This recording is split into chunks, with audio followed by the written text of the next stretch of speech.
I'm a bit conscious of the time, don't want to take too Yeah. much time. So I just want to maybe move to your other article, the Grayzone one, titled Trump Against Empire, Is That Why They Hate Him? And I was Mhm. thinking instead of, I mean, please feel free to summarize it a bit, but I also kind of wanted to ask you this hypothetical question because Trump and foreign policy is, I mean, that's like one of his areas now. I don't think he went down this direction that you talk about in your article because necessarily it's his belief, perhaps, it is, but it's also like the base that he knew he could mobilize in that sense. But when you think of Russia and Ukraine and the war in Ukraine, do you think he would have acted differently? Do you think, yeah, I mean, how do you think he would have acted Yeah, if he I, was in I, power? I do not think that we would be fighting this proxy war in Ukraine if Mm, Trump were president. I think that he would have, gone along with the Minsk agreement, and there would have been some sort yeah, of. We probably would have been at the place where this war is probably going to end, which is with some sort of security agreement. guarantees and autonomy for those eastern, Yeah, Luhansk and Donetsk, and a land bridge to Crimea, and the war that begins after the Maidan Revolution, where there are these Nazis. I mean, like actual Nazis. The mm, Azov Battalion are actual Nazis, as in they are, adherents of like to Adolf Hitler, and they yeah. like swastikas, right? Um, And you're they not burn some kind of, trade yeah, sorry. they burn a trade union building in Odessa, and that's part of, and they start pressing on the, and the new government, the post-Maidan government, starts outlawing the Russian language, shutting down their television stations, and the mining industry and other industries in the east, in the heavily Russian dominated area, were worried that they were going to also be privatized and lose their jobs.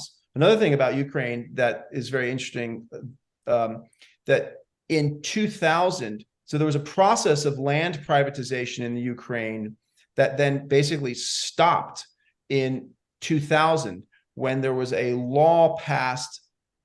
I think it was actually, maybe it was 2003. It was between 2000 and 2003. A law was passed that made it illegal to sell land. So Mm, there actually haven't been agricultural land markets in Ukraine. And there's actually kind of like a proto-peasant class emerged. There's a lot of small farmers in Ukraine.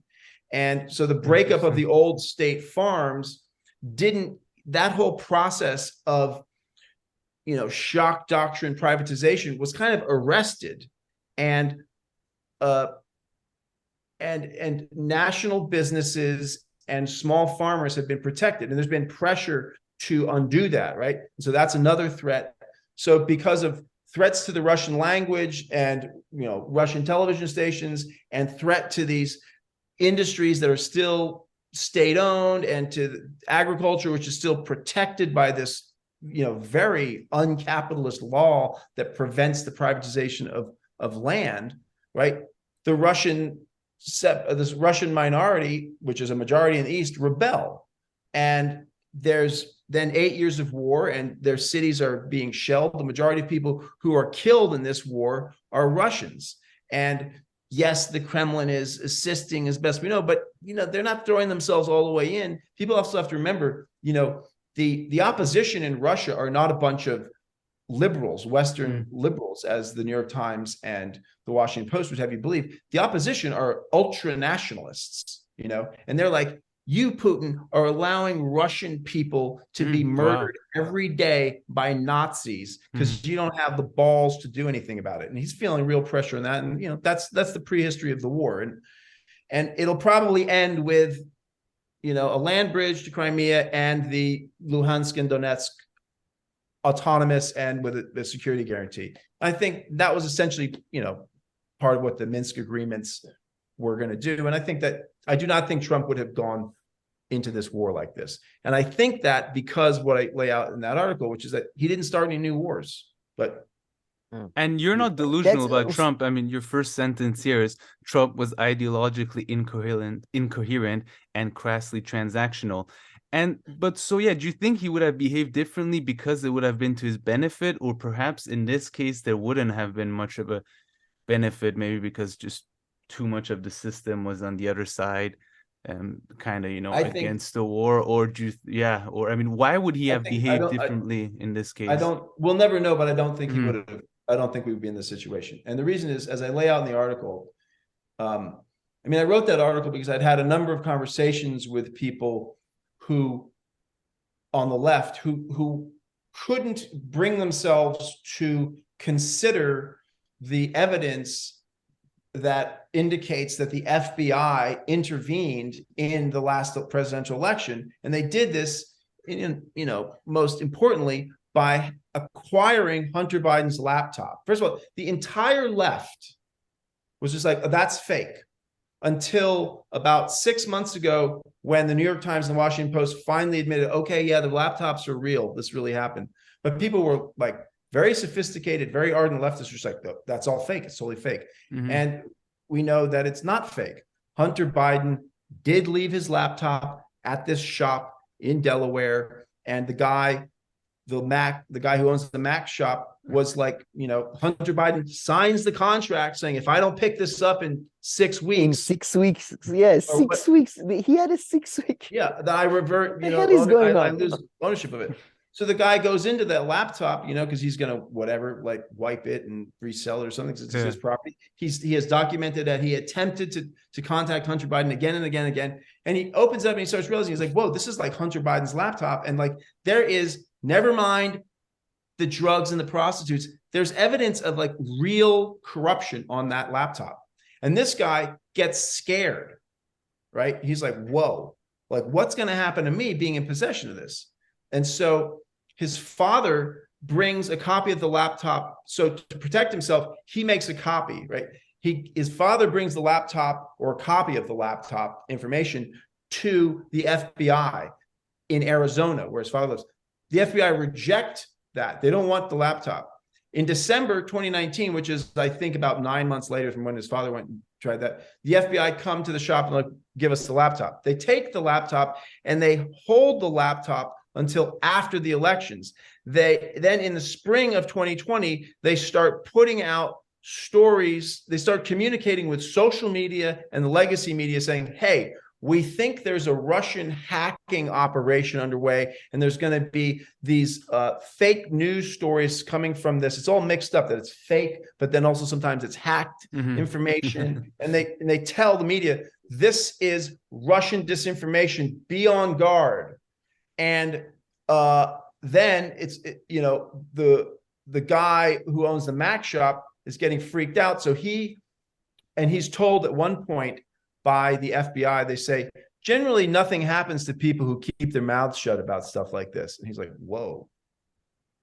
Like what? And what happens to people who don't keep their mouths shut? And generally, not always, but sometimes people keep their mouths shut about this and stuff bad happens to them anyway. So he gives a copy of the laptop to Rudy Giuliani. Giuliani gives it to the New York Post. The New York Post are like, and Giuliani obviously is like, wow, now we've got our October surprise. We're going to roll this story out right before the election, and we're going to blow a gigantic hole in Joe Biden's campaign, and Trump's going to win. The New York Post runs with this story. Twitter censors the New York. Twitter like shuts down the New York Post's account. This is the oldest newspaper in the country. Okay, it's right wing, it's a tabloid, but it's not like some fly by night nonsense. Yeah, Rudy Giuliani underestimated the other side. I mean, how far and powerful they kind of are. And the entire mainstream media is just like, this is fake, and they kill the story. And that is the FBI putting its thumb on the scale for the presidential election. So anyway, I mean, I'm just interested in this because it's like, I live in this country, it's an election. I'm not in favor of the domestic intelligence agencies intervening in elections, I'm not a Trump supporter. I don't like Trump. I did not vote for Trump. I voted against Trump. I voted for Biden, in fact. I kind of regret it. I do. What are you going to do?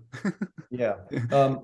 Were you in a what do you call it? So I'm trying to get good friends of mine to just like discuss the news. And they're like, what are you talking about? Like, why would the ruling class have anything against Trump? Why would anyone in the system do anything against Trump? The guy gave the rich massive tax breaks. he deregulated industry, and that's all true. And that's what you read was the deck. That's like the kind of Max, the editor, wrote that. And it's like the article begins with the line that's not in bold, which is as president, Donald Trump gave the rich, lavish massive tax breaks and deregulation. But what he did that the system did not like is he went to town on the American empire. And he did that not because he's like some sort of anti-imperialist. He did it for crassly transactional reasons. He's just like, look at these, these foreigners are ripping us off. We've got these military bases all over the world. We're providing protection everywhere, and nobody's paying us.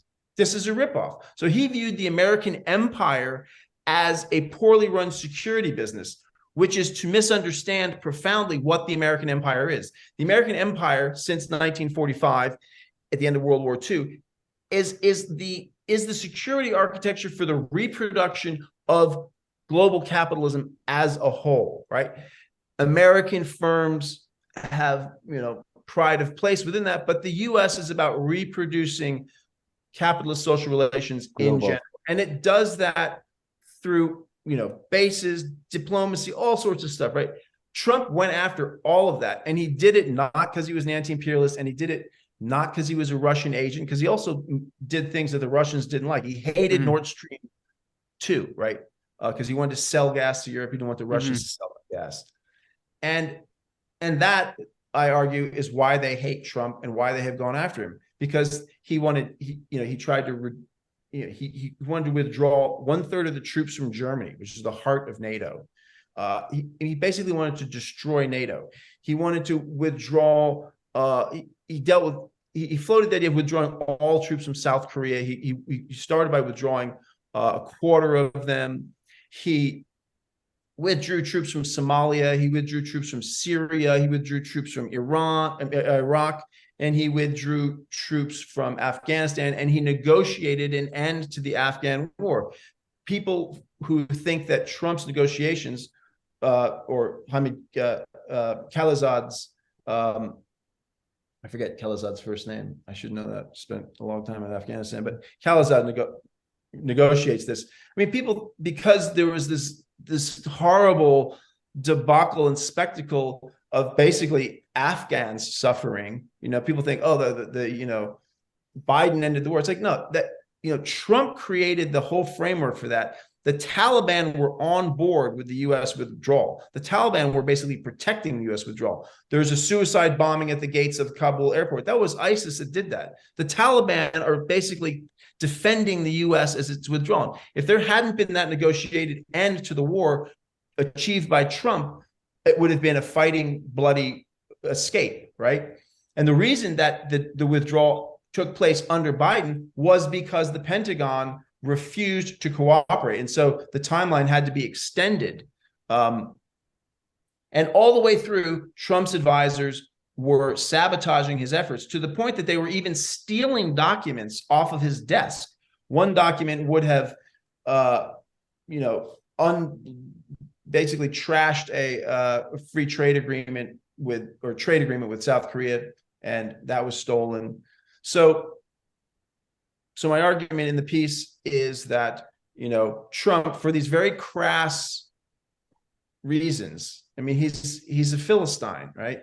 I mean, he's certainly not an anti-imperialist, but he did real damage to the American empire. And I think that the security establishment and other elites got very, very frightened by that. This guy was like out of control, and he was doing real damage to American power at a global scale. I just want to, it's not really a pushback, but there is an argument that he may have been, there is a segment of American security elite that is way much more focused on China and thinks the whole Russian Ukraine war is a waste of time and money in a way. And he may have been more closer to them, and that's why he was trying to court North Korea, because like in case of Iran, he wasn't particularly, kind. I mean, I think that had more to do with the fact that Obama negotiated the deal. But putting that aside, what do you think of that his main focus was China, and he wasn't like, it wasn't so much that he was anti sort of NATO per se. He wanted to reshift the focus of NATO, let's say. Well, he was definitely anti-China, but he was anti-NATO. He was constantly talking about That was one of his blowing biggest NATO things. up. What was that? Oh yeah, That was one of his biggest things, that's for sure, Yeah. being against. Yeah. Camille. Yeah. Yeah, no, I mean, I think that, all of the books about Trump are pretty clear. I mean, it's the same, you read them and it's like the same guy appears again and again. Nobody has written a book saying, everyone underestimates Trump. Trump is actually a deep thinker. He spends a lot of time reading. I've never seen anyone with as much focus as Donald Trump. He's a fantastic listener. They never say that. They say he gets easily distracted. He loses track of stuff. It's just like superficial. He's like always has the television on. He's constantly like short term, like how am I doing in the ratings kind of thing. And so I don't think that Trump had deep strategic ideas. I think he had this kind of crass, we want more money, pay me. And he said with the South Koreans, he was like, I want cost plus 50%, right? You got to pay for the entire cost of the U.S. deployment plus 50%. And then towards the later part of his presidency, that he was saying they all need to be cost plus 50%. He would say stuff like, let's shut our embassies in Africa. I mean, because he's a racist, right? Let's remember, he called Haiti and all African countries. He said in relation to immigration, and why are we getting people from these shithole countries like Haiti and African countries, right? It's totally racist, right? And so he was like, we should shut our embassies in Africa. I mean, Africa is a very strategically important place, and U.S. embassies do a lot more than process tourist visas. Okay, it's like that's where the CIA is always headquartered.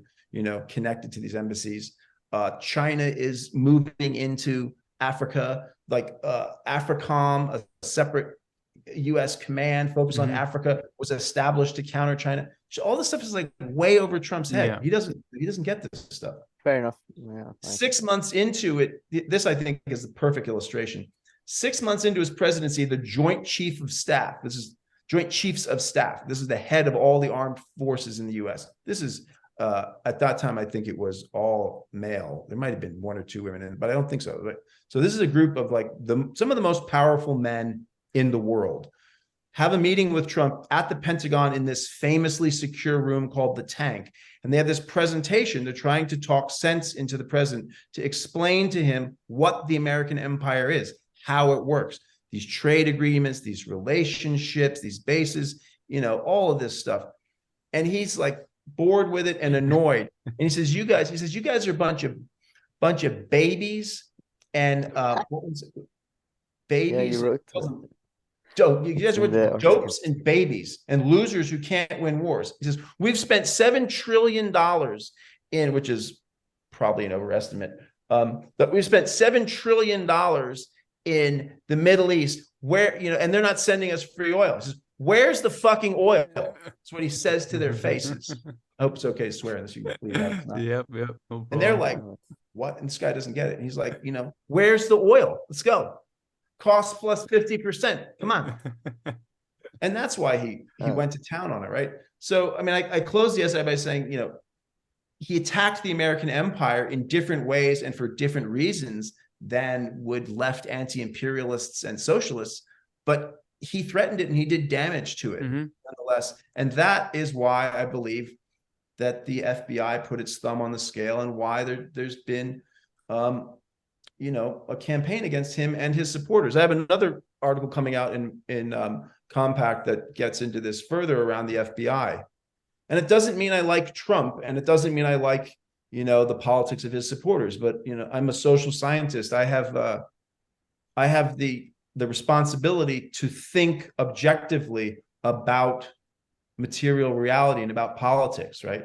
And it's like, I have been shocked by the number of very sophisticated people with progressive politics who don't do that, who do deductive things like, well, Trump assisted the ruling class, therefore the system that benefits the ruling class and the ruling class itself would never move against Trump. No, there's more to the picture than that. He went after American empire, and that's why they don't like him.